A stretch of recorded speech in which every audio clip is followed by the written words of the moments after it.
कैसे हैं दोस्तों। तो आज हम शुरू करने वाले हैं बिजनेस लॉ। और ये मैं टॉपिक्स कवर कराऊंगा for CA foundation and BCom honours first semester. सबसे पहले स्टार्ट करते हैं कि बिजनेस लॉ किस बारे में है, बिजनेस लॉ है क्या, what is actually business law. So before beginning with business law, let us just begin with the basic definition of law कि आखिर लॉ क्या है। लॉ का मतलब है set of rules. Set of rules कौन से? सेट ऑफ रूल्स वो which governs our behavior and relation in our civilized society, which governs our behavior and relation in a civilized society.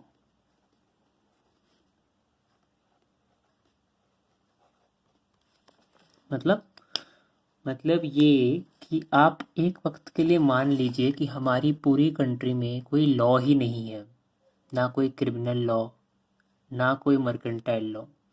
तो कैसा लगेगा आपको कि आप जा रहे हैं, आप कुछ सामान खरीद के लाए दुकान से और किसी ने आपका सामान छीन लिया आपसे, और आपको पता ही नहीं है कि वो सामान कैसे वापस ले सकते हो आप, क्योंकि कंट्री में लॉ ही नहीं है, कंट्री में जंगल राज है जिसे कह सकते हैं आप लोग। तो क्या सर ये लॉ मुँह ज़ुबानी बन जाते हैं और ये मुँह ज़ुबानी बोले जाते हैं और माने जाते हैं? मैं बोलता हूँ नहीं। लॉ जो है ना, हमेशा वो एक रिटन फॉर्मेट में होते हैं। रिटन फॉर्मेट में मतलब आपके जितने भी एक्ट हैं, जितने भी लॉ हैं, जैसे income tax act, criminal law, जैसे आर्टिकल 370, ये सब रिटन फॉर्म में है भारत के संविधान में, कॉन्स्टिट्यूशन में। सर क्या ये लॉ हर कंट्री के लिए सेम होते हैं? बिल्कुल नहीं। हर एक कंट्री के लिए लॉ डिफरेंट होते हैं। इंडिया के लॉ इंडिया में एप्लीकेबल हैं और यूएसए के लॉ यूएसए में एप्लीकेबल हैं। वेरीज कंट्री टू कंट्री, मतलब कि हर एक कंट्री के लिए डिफरेंट सेट ऑफ लॉज हैं। ठीक है। एक और क्वेश्चन दिमाग में आता है, क्या ये लॉ वैसे ही है, मतलब जैसे लिख दिए गए वैसे ही हमें फॉलो करना है? वेल, मोस्ट केसेस में तो नहीं, बट कुछ केसेस में हाँ। मतलब कुछ लॉज हम लकीर के फ़कीर की तरह फॉलो करेंगे और कुछ लॉ हम हल्का सा प्रैक्टिकलिटी और डायनेमिक वर्ल्ड को ध्यान में रखते हुए फॉलो करेंगे। सर आप बताइए, मतलब क्या बोलना चाहते हैं सर? थोड़ा इंग्लिश में बोलिए, ठीक है। सो फ्लेक्सिबिलिटी जो मेन टॉपिक है हमारा इस बार में। मैं बताऊंगा फ्लेक्सिबिलिटी जो है क्रिमिनल लॉ में, फ्लेक्सिबिलिटी थोड़ी सी कम है।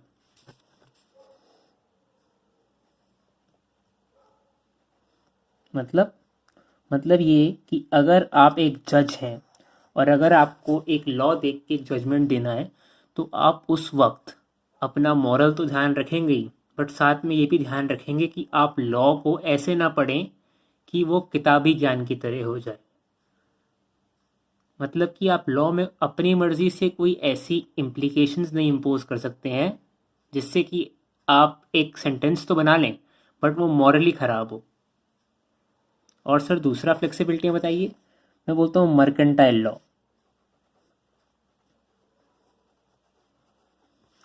सर मर्केंटाइल लॉ फ्लेक्सिबल है? मैं बोलता हूँ हाँ, फ्लेक्सिबल है। इसमें हम चेंजेस ले आते हैं और हमेशा लाते हैं, गवर्नमेंट लेके आती है, क्योंकि ये बना ही किसके लिए है? हमारी डायनेमिक वर्ल्ड के लिए बना है। डायनेमिक वर्ल्ड मतलब जो एवर चेंजिंग है, क्योंकि हम एक ऐसी दुनिया में रह रहे हैं जिसमें हर बार, हर दिन, हर वक्त कुछ ना कुछ नया हो रहा है। इसलिए मर्केंटाइल लॉ में चेंजेस करे जा सकते हैं subject to certain conditions, but criminal law को हमें थोड़ा सा ध्यान से पढ़ना चाहिए, उसमें अपनी इम्प्लीकेशंस इम्पोज नहीं करनी चाहिए और हमेशा मॉरल ग्राउंड पर रहना चाहिए। मेरी लॉ के बारे में, मतलब मेरे को क्या लगता है, लॉ में एक बहुत ही ब्यूटीफुल स्टेटमेंट है जिसे बोलते हैं इग्नोरेंशिया ज्यूरिस नॉन एक्सक्यूजेट। मतलब ये इंग्लिश तो लग नहीं रही सर, क्या है ये इंग्लिश नहीं है। इसका मतलब है ignorance of law is not an excuse. मतलब अगर आप लॉ को लेकर इग्नोरेंट हो तो आप इसको लेके नहीं बोल सकते हो कि यार मेरे को लॉ पता नहीं है इसलिए मुझे माफ़ कर दो। इसका एक बहुत बढ़िया एग्जांपल ये है कि मान लीजिए आप एक रोड पे खड़े हैं और वहाँ पे रेड लाइट हो गई है और आप अपनी गाड़ी को लेके आगे बढ़ गए हैं, और आगे बढ़ते ही आपको ट्रैफिक पुलिस वाले ने रोक लिया है और वो आपसे बोलता है कि आपने सिग्नल तोड़ा है, और आप ट्रैफिक पुलिस वाले को ये बोलते हो कि भैया मुझे तो पता ही नहीं था कि रेड लाइट पे आगे नहीं ले जा सकते हैं गाड़ी को। तो क्या ट्रैफिक पुलिस वाला आपकी बात मान लेगा? आप क्या प्रूफ कर रहे हैं? आप बोल रहे हैं कि मुझे नहीं पता, I am ignorant of law, I don't know about it. तो क्या इसमें गलती आपकी नहीं है? बिल्कुल नहीं। बेसिक प्रिंसिपल यही है कि इट इज़ योर ड्यूटी कि आप जिस कंट्री में रह रहे हो उस कंट्री का आपको लॉ पता होना चाहिए। अगर आप जानकर भी अनजान बनते हो ना तो इसमें गलती आपकी ही मानी जाएगी। So basically ignorance of law is not an excuse का मतलब यही है। मतलब कि liability is on the person who is unaware of the law for violating that law who might not know the content of the law. अब इसमें एक और बात भी आती है कि यार इतने सारे लॉज हैं, इतने सारे एक्ट्स हैं, हमें सबका ज्ञान होना चाहिए। नहीं, सबका ज्ञान होना पॉसिबल भी नहीं है, बट हम ये एक्सपेक्ट करते हैं कि आप जिस जिस सिचुएशन में हो उन चीज़ों का ज्ञान आपको कम से कम होना चाहिए। अब हम लॉ को फर्दर डिवाइड करते हैं, मतलब branches of law. Branches of law दो टाइप की हैं। एक है हमारे पास इंडियन लॉ, मतलब जो इंडिया में लागू है, और एक हमारे पास है इंटरनेशनल लॉ। इंटरनेशनल लॉ कौन सा है? जो पूरी दुनिया में है लागू, मतलब यूएसए का लॉ भी हमारे लिए इंटरनेशनल लॉ है, दुबई का लॉ भी इंटरनेशनल लॉ है। अब इंडियन लॉ में हमारे पास दोबारा दो ब्रांचेज हैं। एक है हमारे पास क्रिमिनल लॉ, जो क्रिमिनल केसेस में आता है, जैसे कि किसी को आपने अपहरण कर लिया है, किसी को आपने फिरौती के लिए कॉल किया है, किसी का आपने कुछ मर्डर वगैरह करा हुआ है। तो ये सब कहाँ डील होते हैं? क्रिमिनल लॉ में। और दूसरा लॉ क्या है? Civil law. सिविल लॉ, अब सिविल लॉ में ही आता है हमारा क्या? Mercantile law. और मर्केंटाइल लॉ ही है हमारा बिजनेस लॉ। ठीक है, यही है हमारा बिजनेस लॉ। सो हम पहुंच गए हैं जहां हमें पहुंचना था। हमें समझ आ गया है कि बिजनेस लॉ एक्चुअली में आया कहां से है। ठीक है, अब नेक्स्ट क्वेश्चन जो आपके माइंड में आना चाहिए वो ये आना चाहिए कि ये लॉ आखिर बनाता कौन है। मतलब आज हम 21वीं सदी में बैठे हैं, हमारे पास इतना सारा लॉ मटेरियल है, इनकम टैक्स है, इनकम टैक्स एक्ट है, जीएसटी एक्ट है, ये मतलब बना कौन रहा है? इतने सारे क्रिमिनल लॉज हैं, मतलब ये आ कहाँ से रहे हैं? So basically sources of law क्या है?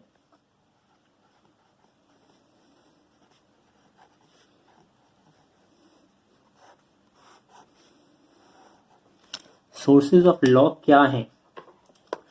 सो जैसे कि आप लोग जानते हैं कि इंडिया बेसिकली 1947 से पहले ब्रिटिशर्स की, एक्चुअली गुलामी वर्ड यूज़ करना सही नहीं रहेगा, but the truth is the truth, Britishers ने इंडिया पे 1947 से पहले रूल किया है। सो हमारा जो मेजर पोर्शन ऑफ लॉ है ना, वो basically British law, English law से आता है। मतलब सर इंग्लैंड में लगा हुआ कानून इंडिया में भी लागू है, मैं बोलता हूँ कुछ हद तक, क्योंकि आप जानते होंगे कि हमारे जैसे बहुत सारे जो लॉ हैं, जैसे कि इंडियन कॉन्ट्रैक्ट एक्ट है, वो कब बना था? 1872 में। और तब उनको उसको बनाने वाले भी ब्रिटिशर्स ही थे जो उस वक्त इंडिया पे थे। तो बेसिकली आप ये समझ लीजिए कि कुछ चीज़ें हमारी जो हैं हमने ब्रिटिशर्स से बोरो कर रखी हैं लॉ के मामले में। कुछ हमारा पोर्शन जो है वो है इंडियन लॉ, क्योंकि हम आज़ाद हुए तो हमने अपने खुद के कानून भी लाए, हमने खुद के कानून भी तो बनाने हैं ना। मानने वाली बात है ना कि हम आज़ाद हो गए हैं, हम कुछ चेंजेस करेंगे, जैसे जीएसटी एक्ट है रिसेंटली आया है, वगैरह वगैरह। हमने बहुत सारे खुद के कानून भी बनाए हैं जब हम आज़ाद हो गए। अब सर तीसरा सोर्स क्या है? तीसरा सोर्स है जुडिशियल प्रेसिडेंट्स, मतलब judicial precedents, PRECEDENTS, judicial precedents. Sir ये क्या होता है? अरे सिंपल भाषा में मान लो केस लॉ है, केस लॉ। सर वो क्या होता है? अरे मान लो देखो, हमारे सपोजिटली कोर्ट में एक केस गया कि दो लोग थे, राम और श्याम, वो दोनों भाई थे।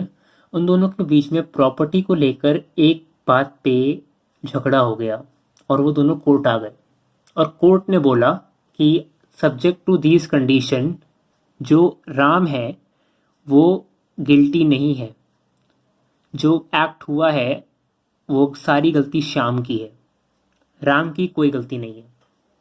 ठीक है, अब मान लीजिए ये जो केस गया था कोर्ट में, ये गया था 2001 में। ठीक है, अब हुआ क्या कि 2003 में same to same case but दो different parties, same situation, same circumstances approximately, एक सेम केस कोर्ट में आ गया। अब जरूरी नहीं है कि वो सेम कोर्ट में आया हो सकता है डिफरेंट कोर्ट में गया हो, बट क्या फिर जज दिमाग लगाएगा? सेम केस में, सेम चीज़ों में सब कुछ सेम है अप्रोक्सीमेटली, और एक तरह से हम असर्टेन कर सकते हैं कि हाँ सिचुएशन भी सेम है, दोनों पार्टीज के एक्शन भी जो उस वक्त किए थे वो भी सेम है। सो बेसिकली तब क्या होगा, जो दूसरा केस होगा जो बाद में 2003 में गया है, उसको लेके जज सीधा बोलेंगे कि as per this court's judgement on this case on this year, this case can be totally closed or totally negotiated on the basis that these parties must have had interacted on such basis. So basically उस वक्त क्या करेगा court? उस वक्त court बोलेगा कि उस case में जो जजमेंट था वो इस केस में भी एप्लीकेबल कर सकते हैं टू सर्टेन एक्सटेंट।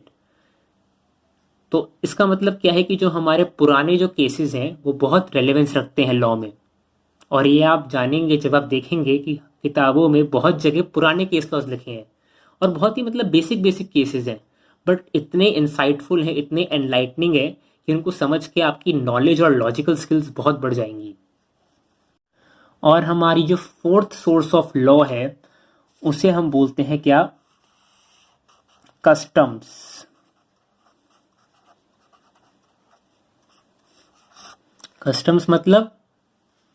कस्टम्स मतलब जैसे कि आप लोग जानते ही होंगे कि जो मोस्टली हिंदूज में आप एक ही शादी कर सकते हैं लीगली। अब ये जो लॉ है एक शादी वाला, ये हिंदूज के लिए एप्लीकेबल है। ठीक है, बट ये लॉ किसी ने बनाया था क्या पहले? नहीं, बिल्कुल नहीं। असल में हुआ क्या कि जो चीज़ें बहुत सालों से कॉन्टिन्यूशन में चल रही थी उन चीज़ों को एक तरह से हम अब एज अ लॉ फॉलो करते हैं। हमें कोई ना भी बोले कि एक शादी से ज़्यादा करो, मतलब कोई हमें बोले कि एक शादी से ज़्यादा कर सकते हो, हम तब भी नहीं करेंगे क्योंकि हमें लगता है कि ये इलीगल है। और कोर्ट ने इसी चीज़ को ध्यान में रखते हुए क्या देखा कि जो चीज़ें बहुत सालों से फॉलो हो रही हैं या जो चीज़ों के ऊपर लोगों की एक सोच बन गई है, सोच सही होनी चाहिए, ये बात है। ठीक है, सोच सही होनी चाहिए, रैशनल होनी चाहिए और किसी के अगेंस्ट नहीं होनी चाहिए। अगर कोई ऐसी सोच बन गई है जिससे किसी को हार्म नहीं पहुंच रहा है तो उस चीज़ को एक लॉ में कन्वर्ट कर दिया जाता है ताकि जो कम्युनिटी फॉलो कर रही है उनके लिए गाइडलाइंस भी तैयार हो जाएं और उनको ये भी ना लगे कि हमारे ऊपर कोई देखने वाला नहीं है, हम बिल्कुल फ्री हैं। ठीक है, सो बेसिकली कस्टम्स में मैं बोलूँगा मैरिज एक्ट। वो भी अगर मैं प्रिसाइजली बोलूँ कि हिंदू का मैरिज एक्ट, जो कि मेरे को अभी दिमाग में हिंदू मैरिज एक्ट ही आ रहा है, सो बेसिकली वो एक ऐसी चीज़ है जो बेसिकली कस्टम से ही हमने कॉमनली डराइव करी है। ठीक है, अब सर आपने सब कुछ बता दिया बट ये नहीं बताया कि लॉ एक्चुअली में बनता कैसे है, मतलब प्रोसीजर क्या है। क्योंकि हमने बचपन में सीखा था कि एक पार्लियामेंट जैसी जगह में कुछ बिल्स पास होते हैं, फिर लॉ बनता है। एक हल्का सा रिवीजन करा दीजिए। मैंने बोला हाँ बिल्कुल। सो बेसिकली लॉ बनने का स्टार्ट कहाँ से होता है आपको पता है? Basically under normal circumstances law की शुरुआत होती है किससे? एक सिंपल सी चीज से, उसका नाम है प्रॉब्लम। हाँ, सोसाइटी में जहाँ कहीं भी प्रॉब्लम दिखेगी ना, वहाँ पे जो लोग सोचते हैं ना, चीज़ों को समझते हैं, वो चाहेंगे कि सोसाइटी में एक दिशा मिल जाए सोसाइटी को एक, तो वहाँ पे लॉ बनाने के लिए एक इंसेंटिव मिलता है। सो बेसिकली उस प्रॉब्लम का सल्यूशन है हमारा लॉ। सो प्रॉब्लम का सल्यूशन हमारे पास आ गया है क्या? लॉ। अब मैं आपको बताता हूँ, जैसे कि हमारा जीएसटी था। सो बेसिकली जीएसटी का इंसेंटिव क्या था, जीएसटी क्यों लाया गया है, जीएसटी लाने का फ़ायदा क्या हुआ? गवर्नमेंट ने देखा कि हमारी जो कंट्री है उसमें टैक्सेस लोग बहुत कम देते हैं और जनरली आराम से निकल जाते हैं बिना टैक्सेस दिए। और ज़्यादातर बार क्या होता है कि टैक्सेस में बहुत सारे टैक्सेस की वजह से लोग कंप्लाइंसेस फॉलो ही नहीं करते हैं, क्योंकि उनको लगता है बहुत ज़्यादा कॉम्प्लिकेटेड सिस्टम है। सो गवर्नमेंट ने क्या किया, गवर्नमेंट ने बोला कि हाँ हमें प्रॉब्लम पता है, प्रॉब्लम है कि बहुत ज़्यादा टैक्सेस हैं, लोग इतनी कंप्लाइंसेस फॉलो नहीं करना चाहते हैं। सो उन्होंने क्या किया, उन्होंने देखा कि इस प्रॉब्लम का सोल्यूशन क्या है। तो सोल्यूशन क्या दिखा कि one nation one tax is the best solution for this problem. So अब उन्होंने क्या किया कि उन्होंने इस प्रॉब्लम को एक लीगल प्रोसेस, एक जुडिशियल प्रोसेस के थ्रू पास करवाया। अब वो प्रोसेस क्या है, पूरा पार्लियामेंट, पार्लियामेंट के बाद प्रेसिडेंट, प्रेसिडेंट के बाद नंबर ऑफ चीज़ें, उसके बाद आपको समझाता हूँ मैं, रुकिए अभी। सो बेसिकली होता क्या है, ये सोल्यूशन एक तरह से बिल बन के जाता है कहाँ पे, पार्लियामेंट के अंदर। ये आपका सोल्यूशन बिल बन के जाता है पार्लियामेंट के अंदर, ठीक है। अब इस पार्लियामेंट में क्या होता है, सबसे पहले लोकसभा अप्रूव करती है इसको, लोकसभा। फिर क्या होता है, फिर राज्यसभा अप्रूव करती है, फिर आखिर में क्या होता है, प्रेसिडेंट्स असेंट।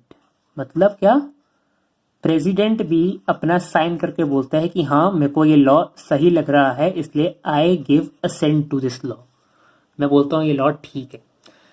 जब ये सब हो जाता है तो क्या होता है, उसके बाद जो ये हमारा बिल था ना, इसको हम एक्ट बना देते हैं। ये उस डेट पे आफ्टर प्रेसिडेंट असेंट इसको हम नोटिफाई करते हैं, मतलब पब्लिश करते हैं एक तरह से, notify in the official gazette.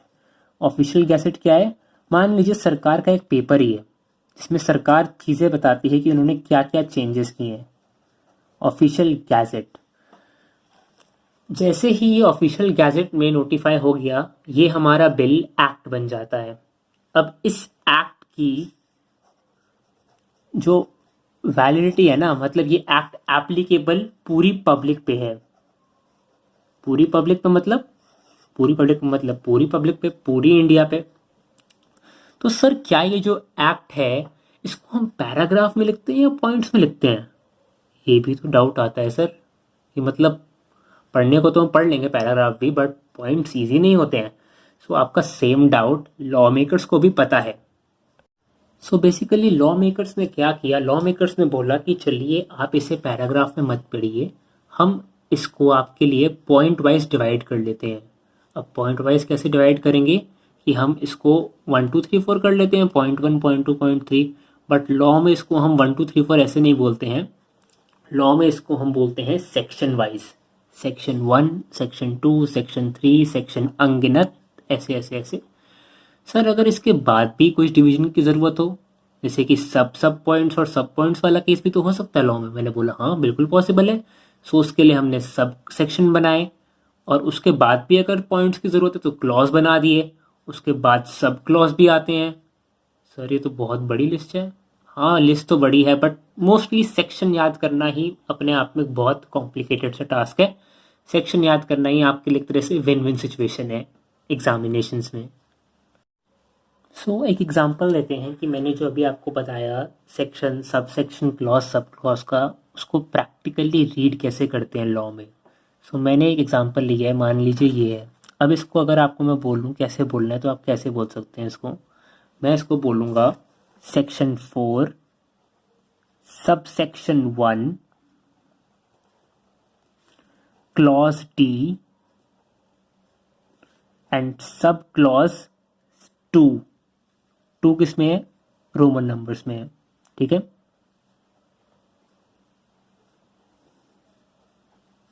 Fine.